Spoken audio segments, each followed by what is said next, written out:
సాధారణ ప్రజలకి అత్యవసరమైన రైస్ బాల్ మరియు మొబైల్ ఫోన్స్ ని సర్కారు వారు ఉచితంగా పంచుతున్నారు.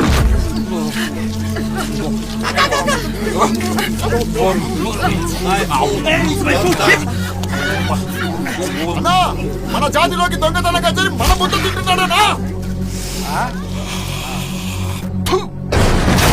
మీ పిల్లలకు జాతి ముద్రని పిల్లల పైన వేయించుకోవాలని ఇది సర్కార్ వారి ఆదేశం. బ్రో, మనోళ్ళంతా మంగళ గ్రహం పైకి వెళ్తున్నారు. వాళ్ళు ఎంతంత లేటెస్ట్ వెపన్స్ కొన్నారో తెలుసా? మనం చాలా సేఫ్ గా ఉన్నాం బ్రో.